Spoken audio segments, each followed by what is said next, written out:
What is up everyone, Northside here, welcome to my channel. So I realized since mod 20 I didn't update my AOE build solo. This is a solo movement build for fast clearing the trash, the usual dailies, weeklies, whatever you're doing, and it can be used for other things, just switching few pieces of gear and it can be switched to a single target build. Now we're gonna just jump straight to the character sheet, start with the ability score history.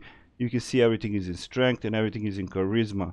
Obviously strength for physical damage boost and stamina regeneration. We got charisma for obvious recharge speed and some forte.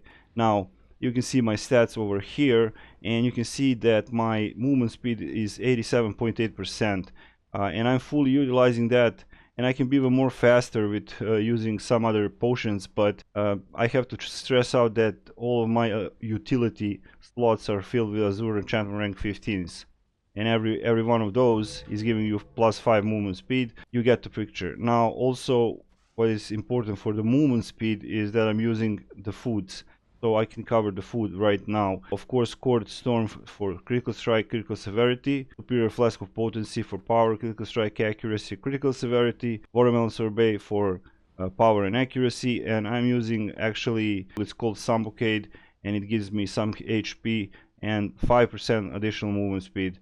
So I'm quite mobile. I can actually show you this, that I'm really fast actually.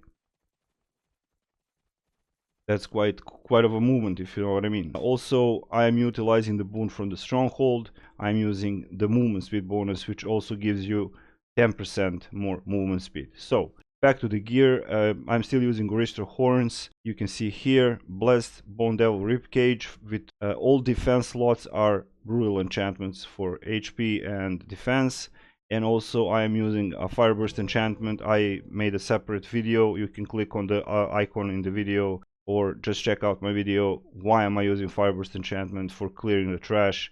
Now risk guard or precipitation are contributing to my power, so when I'm in combat all these stats are very they're going over 60,000, and I'm not that high item level because I don't have mythic colors. It doesn't really matter. I don't have also new rings, only this one, but he's not even legendary, so keep that in mind. Risk guard or precipitation are for the power. Now regarding the weapons, I am mainly using lionheart set. However, I switch sometimes to master set and or mirage greatsword set. I'm using only one tenebrous enchantment. All of these offense slots are assassin enchantments except 2 brutals here and 1 savage here. Modification is enhanced relentless slash for clearing the mobs with the relentless slash obviously, and modification on the offhand are recharge speed and enhanced critical strike, so I don't have to depend if I'm gonna hit the target and get that critical strike higher, but it doesn't matter. It's high because of the ring that is currently broken. This is bypass gold ring, but I'll get to that very fast. These are fairy steps. When you have no teammates within 30 feet of you, your movement speed is increased by 7%, so that also contributes to my movement speed bonus, and it's quite cool for this side. Now on the right side, before on the start of mod 20, I was actually utilizing the elo set, which is still quite good for clearing the trash. However, with the power creep that came with mythic insignias, I want my damage to be over 7,000, so that 700 is divided by 10, and my base damage is then 700 point something, and DPS roll also gains 20% extra base damage. So keep in mind that whoever tells you that total item level doesn't matter, total item level is directly connected to your base damage, and base damage is very important because it's removed from the weapons, and that's a fact. And if you build your character properly, you will be able to clear fast. Like this build is for fast clearing, fast doing the chores, whatever you gotta do, and also you can use it with the minor tweaks in the dungeons. Moving on the right side, regarding the gear set bonus or the neck waist and artifact, I'm using currently Trickster's Gift, which is practically new Demogorgon set. I rarely deviate from that. Everything is reinforced with combat advantage because I gotta tell you that this bypass gold ring currently is giving 15,000 stats, so I'm kind of using that because game is plagued with bugs, and I'm using that for my own advantage, even though I don't have problem to cap anything from here even without him. But it's easier for me. I can use some other modification. For example, here I'm using recharge speed, enhanced critical strike, etc. So everything is where it's supposed to be, and that's all. Now, don't buy this ring. It's really expensive. It's 4 or 5 million AD on the auction house because it's broken. Obviously, ring shouldn't be giving 15,000 stats in one, and it has an Atwheel perk, and I'm using diamond ring of spite +3, pardon me, and it has 4-man perk, and my melee powers do 3% more damage with some 2 brutal enchantments inside. Now, Twinkle of the Stars, also Azure Brutal, like I said, old shirt for the power. You can see that I have Assassin inside, and Pants of the Gold Dawn. That's regarding the gear. The artifact sets stay the same, so I'm still utilizing my journals, even though I could get much more higher item level and maybe even more damage. However, I like the journals. I like how they work. I'm used to them, but you can pretty much use whenever you want. It's situational, but this is an AOE build, and that's very important to stress out. So that's regarding the gear. You can see my stats here and everything. You don't really need this much combat advantage because this is an AOE build, but I like to keep it simple because I just switched to the Helm of the Sky Blazer for single target for more combat advantage, and as I said, boots for more combat advantage. So combat advantage is very important to me. However, for AOE, Zuna and me are doing excellent job. Of course, lightning enchantment is unmatched for clearing.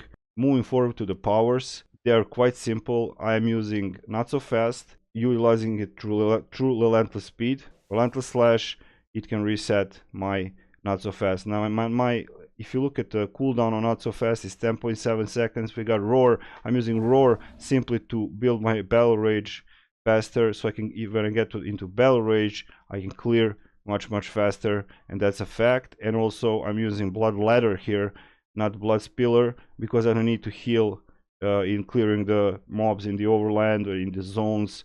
They are not that hard, so I can actually damage myself, and it has a really high magnitude. And so we got 10.7 seconds, 11.6 seconds, and 10.7 seconds. Relentless slash, rash strike, avalanche of steel, very cool for clearing. Savage advance if you need to finish one big mob or a mark or whatever. Steel blitz always is in my class as a class feature in my slot, and trample the fallen, of course, for more extra damage, 5% extra damage and 10% to controlled enemies. So that's very important. The entire front row is activated. You saw that I can use a mightier leap.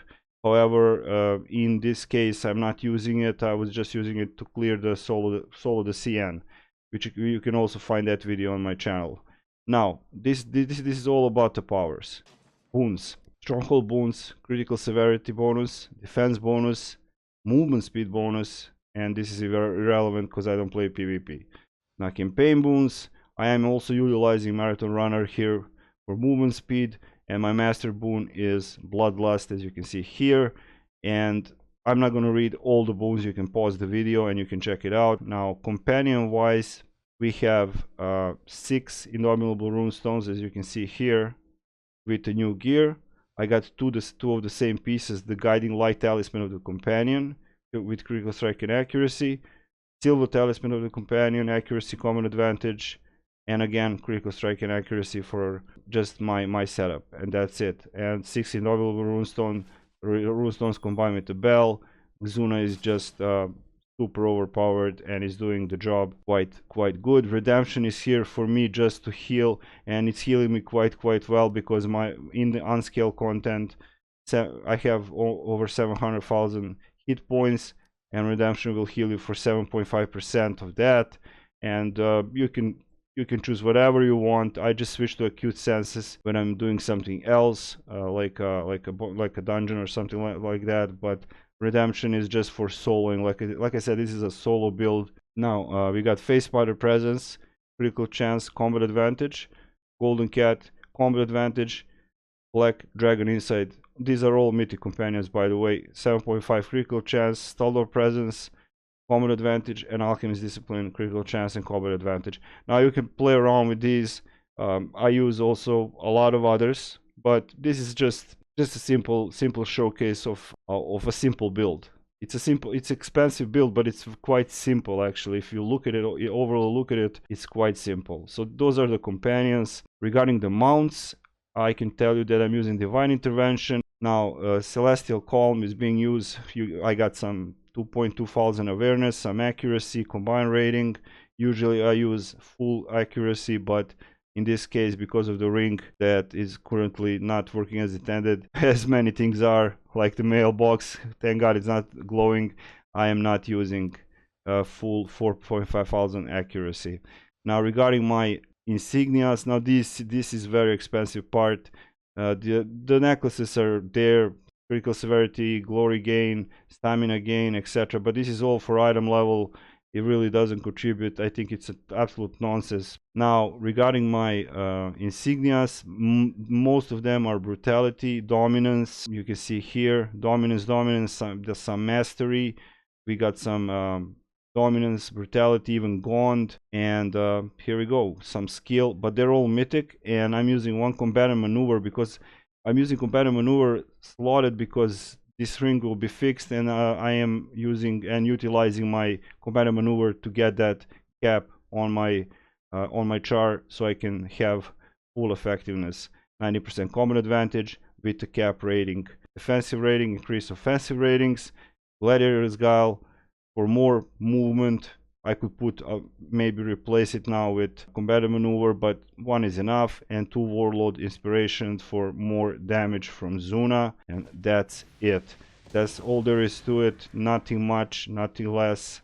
There is no need to prolong this video. If you have any questions, shoot it in the comment section. Also, you can join my Discord. I will leave the link.